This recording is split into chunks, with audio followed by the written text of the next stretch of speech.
नमस्कार दोस्तों, SK inspired YouTube channel में आपका दिल से स्वागत है। सही कहा है किसी ने, चिंता और चीता में सिर्फ एक बिंदु का फर्क होता है। इस दुनिया में कुछ लोग बेवजह चिंता करते हैं, बिना किसी कारण ही अपने आप को और मन को परेशान करते रहते हैं। चिंता हमें बीमार करती है। आज की इस कहानी में हम सीखेंगे कि हमें बेवजह चिंता नहीं करनी चाहिए। एक गांव में एक किसान था जिसे एक बहुत ही बुरी आदत लग चुकी थी, और वह आदत थी बेवजह चिंता करने की। और वो हर समय किसी न किसी चीज की चिंता करता ही रहता। वह हर समय सोचता रहता कि कहीं मेरे साथ कुछ गलत ना हो जाए, जबकि उसकी जिंदगी में अभी तक सब कुछ ठीक ही चल रहा था। उसके पास एक बड़ा सा खेत था जिसमें अच्छी खासी फसल हो जाती थी। खेती करने के लिए 2 बैलगाड़ियां थीं, एक अच्छा घर था, एक पत्नी और 2 प्यारे बच्चे थे। लेकिन फिर भी वह किसी न किसी अनहोनी के बारे में सोचकर बेवजह चिंता करता रहता। कभी सोचता कि अगर मेरी फसल में कीड़े लग गए तो क्या होगा, अगर आवारा पशुओं ने फसल को बर्बाद कर दिया तो क्या होगा, अगर सूखा पड़ गया या अत्यधिक बारिश हो गई तो मेरी फसल खराब हो जाएगी। ऐसे ही वो भविष्य की अन्य बातों के बारे में सोचकर बेवजह चिंता में डूब रहा था। जैसे कि कहीं खेती के समय मेरे बैल बीमार ना पड़ जाए, मेरे बच्चों का भविष्य कैसा होगा, कहीं बुढ़ापे में मुझे कोई बड़ी बीमारी ना हो जाए, मेरे बच्चे बुढ़ापे में मेरा ख्याल रखेंगे भी या नहीं, वगैरह वगैरह। अपनी इस लगातार बेमतलब चिंता करने की आदत की वजह से वह आसान और परेशानी लगता था, और अब उसका किसी भी काम में मन भी नहीं लगता था। उसकी पत्नी ने भी इस बात को अनुभव किया कि उसे बिना मतलब चिंता करने की आदत पड़ चुकी है। उसने उसे कई बार समझाने की कोशिश भी कि तुम बेवजह चिंता करना छोड़ दो, लेकिन उसके समझाने का कोई मतलब नहीं रहा। उसे पता चला कि नगर में एक महात्मा आए हैं जिनके पास सारी समस्याओं का हल है। फिर एक दिन वो उसे लेकर एक बौद्ध भिक्षु के आश्रम में पहुंची। बौद्ध भिक्षु बहुत ही बुद्धिमान और ज्ञानी व्यक्ति थे। किसान और उसकी पत्नी अपनी सारी समस्या बौद्ध भिक्षुओं के समक्ष रख दी। किसान ने कहा, महात्मा, मैं हर समय किसी न किसी बात की चिंता करता रहता हूं। मैं ज्यादातर उन बुरी चीजों के बारे में सोचकर चिंतित होता रहता हूं जो अभी तक मेरे साथ हुई भी नहीं।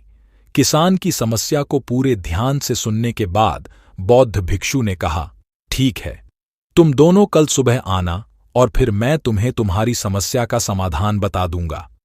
अगली सुबह जब किसान और उसकी पत्नी बौद्ध भिक्षु के आश्रम में पहुंचते हैं तो देखते हैं कि बौद्ध भिक्षु बहुत ही चिंतित अवस्था में जमीन पर पालथी मारकर बैठे हुए हैं और उनके सामने एक दूध से भरा गिलास रखा हुआ है। बौद्ध भिक्षु बार बार उस दूध के गिलास की तरफ देख रहे हैं और फिर कभी अपना हाथ अपने सिर पर रखते तो कभी जमीन पर। वो बहुत ही चिंतित और बेचैन दिखाई पड़ रहे थे। ये देखकर किसान ने पूछा, महात्मा, आप इतने परेशान क्यों लग रहे हैं? आपके समक्ष दूध रखा है, आप इसे पी क्यों नहीं लेते? महात्मा बोले, मुझे चिंता हो रही है कि कहीं इस दूध को बिल्ली न पी जाए या फिर मैं कहीं जाऊं, और तो क्या पता यह दूध कहीं गिर जाए। मैं दूध को पीना तो चाहता हूं, लेकिन मेरा भी मन नहीं है। मैं तो यही सोच रहा हूं कि अगर ये दूध खराब हो गया या कोई गंदी चीज इस पर पच गया तो फिर क्या होगा? इतना सुनकर किसान जोर जोर से हंसने लगा।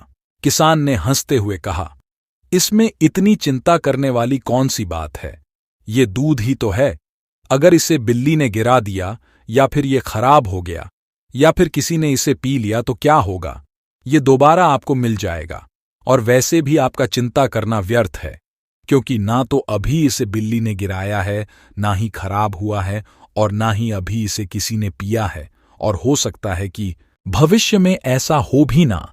किसान के मुंह से यह बातें सुनकर बौद्ध भिक्षु मुस्कुराए और बोले, मैं भी तो तुम्हें यही समझाने का प्रयास कर रहा हूं कि भविष्य की उन घटनाओं की चिंता करना व्यर्थ है जो अभी हमारे साथ हुई ही नहीं, और बहुत बड़ी संभावना है कि वो कभी होगी भी नहीं। और अगर हो भी गई तो जिस चीज को तुम एक बार हासिल कर सकते हो उसे तुम दोबारा भी हासिल कर सकते हो, और अगर नहीं कर पाए तो कोई बात नहीं, क्योंकि समस्याओं के आने के साथ ही उन समस्याओं का सामना करने की हिम्मत भी अपने आप आ जाती है। ये बातें सुनने के बाद किसान को लगा जैसे किसी ने उसके गाल पर थप्पड़ मारकर उसे नींद से जगा दिया हो। उसे महसूस हुआ कि मैं भी तो यही गलती कर रहा हूं। मैं भी तो भविष्य की उन घटनाओं के बारे में सोचकर चिंतित हो रहा हूं जो अभी तक घटी ही नहीं और शायद कभी घटेगी भी नहीं। और फिर बौद्ध भिक्षु के चरणों में गिर पड़ा और कहने लगा, इतनी आसान शब्दों में मुझे मेरी गलती का एहसास करवाने के लिए आपका बहुत बहुत धन्यवाद, और मैं आज से पूरा प्रयास करूंगा, मैं बेवजह चिंता करना बंद कर दूंगा।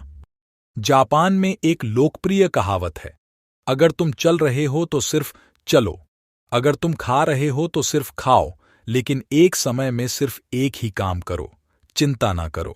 इस लोकप्रिय कहावत के अर्थ ने मुझे हैरान कर दिया था, और सच कहूं तो मुझे ऐसा लगता है कि कहावत के अर्थ में ही वो राज छुपा है जिसे अगर किसी ने अच्छे से समझ लिया और अपने जीवन में उतार लिया तो वो चिंता के बंधन से ही हमेशा हमेशा के लिए मुक्त हो जाएगा। इस कहावत के अर्थ के बारे में हम आगे बात करेंगे, लेकिन उसके पहले देखते हैं कि हमारे दिमाग में किस तरह के विचार ज्यादा चल रहे होते हैं। पहला, क्या मैंने इस काम को सही तरह से? क्या दूसरा, क्या मैं इसे और बेहतर कर सकता था?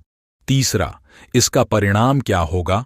और चौथा, लोग मेरे और मेरे काम के बारे में क्या सोच रहे होंगे?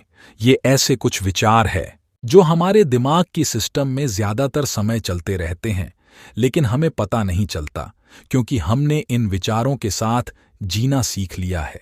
और हमारा दिमाग काम भी ऐसे ही करता है कि अगर हमने इसे किसी काम को कई बार करवा लिया तो फिर ये उसे अपनी आदत बना लेता है और फिर हमारे चाहे बिना भी उस काम को करने का प्रयास करता है। शुरुआत में तो हम किसी भी काम को अपनी इच्छा से पूरे होशो हवास में करते हैं, लेकिन बाद में वो हमारी आदत बन जाता है और फिर हम बस बेहोशी की हालत में बिना सोचे समझे उस काम को करते चले जाते हैं। जब एक बच्चा छोटा होता है तब उसे पता नहीं होता कि चिंता